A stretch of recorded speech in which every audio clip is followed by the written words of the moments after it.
I consider myself a rather big fan of silent movies. My father had a couple of reels of old, grimy, yet still elegant productions like Phantom of the Opera, Greed, and The Cat and the Canary. Every couple months or so, me and the rest of my family would all sit down and watch one of them with our old projector as a nice, relaxed movie night. They were always very fun, and many of my core memories center on those nights: the scream of terror I had when the Phantom's true face was shown, the happiness when the menacing cat was first arrested, the initial confusion of attempting to follow many of these plot lines, and the misplaced joy and anger as I followed the story my juvenile mind created as I watched. As I have grown up, I have taken other interests and hobbies, but my love for classical, silent era film has never gone away. I have made friends who collect film reels just like my father. I have touched, held, and seen incredibly rare movies that, if listed online, would easily go for hundreds if not thousands of dollars. I preface this story with all of this background because it is integral to how I have come across something so bizarre. A few months back, one of my friends gave me a contact of his in Europe, Serbia specifically, and told me that he had a film that he said I would be fascinated by, which also happened to be something he would be glad to load off himself for just around $200 of Serbian dinars. Interested, I asked and received his contact information, and later that day, I sent him an email introducing myself and inquiring about the movie, asking basic facts about when it was made and if any other copies of it have surfaced. His response confirmed the film was as prophesied by my acquaintance. In slightly broken, yet understandable English, he claimed the movie was filmed all the way back in 1907 and was of Romanian origin, also noting that he had not seen the film listed anywhere else, which indicated it had not only been lost, but was so obscure absolutely nobody even knew of its existence besides me, him, and his family, along with anyone else he happened to tell about it. He then went on to explain how he came into possession of the reel, and gave me a general rundown of the plot. According to him, his grandfather had bought it off a wandering salesman near the Serbian-Romanian border. He never spoke much of it, but the seller recalled his father telling him to watch out for roaming fences, citing that he himself had seen a man without a tongue babbling about some movie, trying to sell it. It had been kept in the family ever since, although he couldn't say whether or not it was ever watched at all, and he certainly knew he never did, because he would either not want to sell it or there wouldn't even be a film to sell. He remembered his father telling him about how it was about some man meeting a demon, but the details were fuzzy in his head and he couldn't remember entirely. The name of the movie, Omagia Diavolului, or Homage for the Devil in Romanian, certainly supported this. With my interest piqued, I wired him the payment. He sent one more email thanking me profusely. In retrospect, I should have seen the warning signs starting here. It was 3 entire pages of the phrase thank you so much repeated over and over and over again, and then a few weeks later, a package arrived in the mail.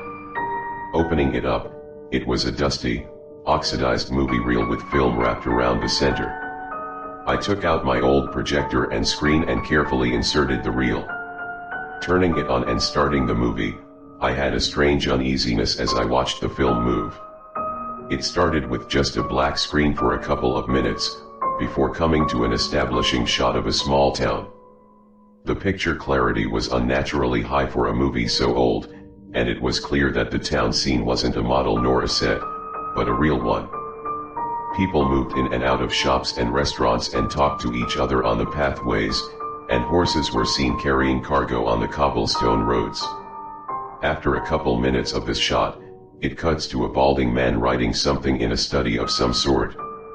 The room is dingy and dark, the only light being from a couple of candles at the table where the man is sat down. He's wearing a disheveled suit with a plain undershirt, and his pants have holes and cut off just around his ankles. I can't see his shoes, but I can infer they are in similarly bad condition. After a few minutes or so of just writing, he gets up and walks to a door, opens it, and walks through. We cut to another room, very small and connecting to a sort of dining room. There is a bed at the back where we see an emaciated woman and a young girl lying. The girl has black hair while the woman wears a nightcap. Both wear white gowns and are under blankets that cover their lower bodies. The girl sways back and forth a bit, and seemingly tries to keep away from the woman on her right, who is perfectly still, almost like a corpse. When the camera cuts again, it answers wide. It is a close-up of the woman, who stares directly ahead with large, unnaturally wide-open eyes. Her pupils look like that of a goat's, a long, thick horizontal line going across the eye west to east. Notably, there is a dent in her forehead. Not a hole, a dent, as if her head was metal and a hammer had been taken to it like a nail. It cuts again and the man is walking out of the house. He walks along the road, the camera cutting to show his walk in entirety from all different sorts of angles, across the street, from the second story of a building, right in front of him, etc. He walks inside a building along the way and it cuts again. The man is in an office now, pleading with what seems to be a sort of executive of a company, an old, fat man in a suit and beard. The man starts off the conversation quite normally, but as it goes on, he increasingly gets more and more unhinged. He starts screaming, acting out exaggerated gestures, and appearing to shed real tears by the end of his tirade. The fat man just laughs in his face as a response, and in return, the man slaps him across the face and storms off in anger. It cuts again. After what appears to be some time later, the man stands before an altar in a similarly dark room as before, a jagged dagger in hand and a thick book in the other. He places the book on the altar and lifts his free hand above it, brandishing his dagger as if to slice his palm and rain the book in blood. The spine of the book has a cross on it, indicating it is a Bible. The man's demeanor is also quite off, his face cannot be seen, but his dagger hand is shaking. He turns it over in his hand constantly as if he is anxious and afraid. After a minute or so of deliberation, his free hand wraps around the blade. It cuts without showing the slash, and the man is seen with bandages on his hand. He is standing before a lake, appearing to wait for someone. It is very obviously night, the only lighting being the candle seemingly provided by the film crew and the half moon reflecting off the surface of the lake. After a couple of minutes, the movie abruptly cuts to black before cutting again to the lake scene, with one huge difference: a horrifying creature now stands before the man, almost looking like it hovers above the lake. The abomination carries a human figure, a terrifyingly skinny one, with long and spindly arms and legs. Despite the black and white nature of the movie, I can certainly deduce the creature is pale, glowing in the night almost fluorescently. There is a mane of dark feathers around its neck, going down its back, and its face, oh God, its face. It's an ugly, wrinkled, inhumane mess punctuated by a large nose that almost appears like a pig's snout, and huge bulging eyes with bloodshot vessels you could see from miles away. Around it, tendril-like limbs sprout and orbit the thing, loose flesh and fibers flowing in the apparent wind. There is no conception in my mind as to how these most likely dirt-poor Romanians were able to construct such a lifelike, complex, organic prop or even costume in 1907. The most likely thing is that they didn't. It stares at the man for a second, and before it cuts away, I swear I can see it move towards him, if only for just a millisecond. The next shot is back in the bedroom with the woman and girl. This time, the man is standing before them in his own nightgown. His expression is lifeless, one of despair. It cuts to black again for a few seconds, and the creature appears again, tendrils flowing and everything. It reaches a lanky arm out to the man and his attention is grabbed. He then just stares at it for a second, before the film cuts to black again and goes back to the scene for a final time. The creature is gone. The man is still staring at where the creature was, and abruptly starts walking out, ending the scene. The next scene is not for the faint of heart, so I will spare the gory details and give a brief summary. The man walks into the altar room with a small, bundled thing. The camera starts to zoom in from afar on a particular part of the bundle. The man slowly turns it, and it reveals a screaming, bawling baby. The camera zooms out again, and the man tries to shush it to no avail. Finally, he takes the dagger out again, pointing the blade at the baby. The next scene is the man returning home, and the scene is disproportionately happy compared to the horrors in the last one. The woman, his apparent wife, greets him at the door with a hug and a kiss, while the girl who appears to be his daughter jumps into his arms. His wife's head notably doesn't have the dent anymore. The man himself has an odd air around him.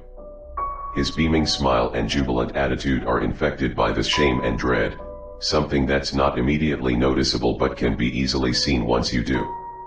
His eyes are shifty, and the hand he held the dagger in shakes just a little bit, enough to be noticeable. The scene fades, doesn't cut, into the next scene.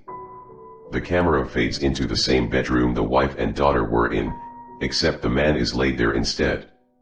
All of the furnishings and such are taken out of the room, leaving just a plain white room with a bed. The man coughs, and turns around in the bed in agony.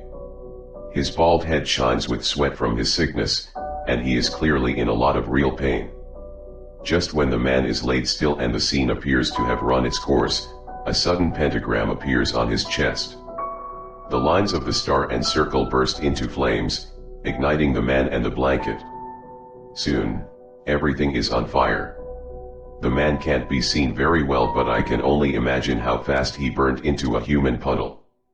It is a clear repentance for his previous deal and sin. The last scene is a small funeral for the dead man. The coffin is already in the grave and a gravedigger is on standby for when it is over. Only one figure has shown up, and it is not the man's wife nor his kid.